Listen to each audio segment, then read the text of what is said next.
Magandang umaga sa inyong lahat. Kung nakikita ninyo ay mayroong isang halaman. Yes, tama kayo. Itong halaman na ito ay si Pride Deck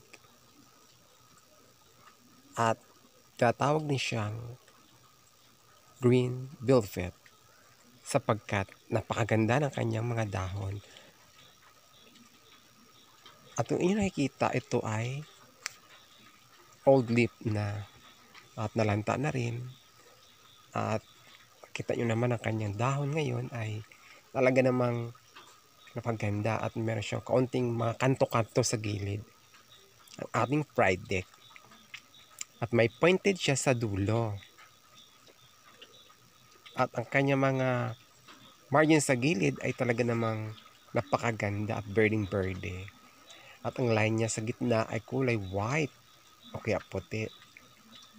Ayan, kung napapansin ninyo, ang pinaka-Y niya ay masyadong dikit. Ayan.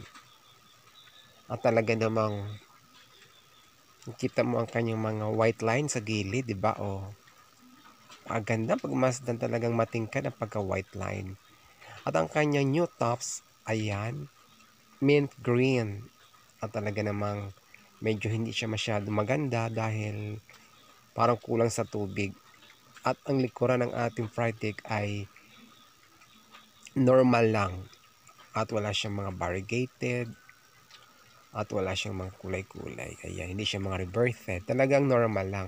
O yung pagmasdan ay para siyang gabi lang.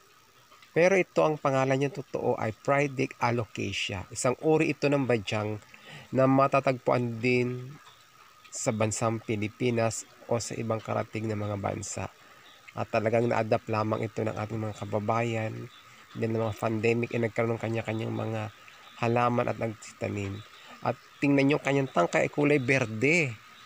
At pasensya na kayo sa ginamit kong paso dahil ay gumawa po tayo ng mga alternative po na mga pots. Dahil mahal po ang mga pots noon. Kahit ngayon mahal din. So, pasensya kayo dahil sa mga para-paraan ko. At lumipat tayo ng magandang venue para maliwanag. Wala tayo ngayon sa aking garden, na sa labas tayo. Sa baba tayo ng aking garden. O ayan, di ba napakaganda. At kung ito'y malusog na malusog siya, lalong maganda. Medyo nagtambay lang ito dahil kulang lang ito sa tubig tsaka sa fertilizer. Kaya maraming salamat po sa inyong panunood.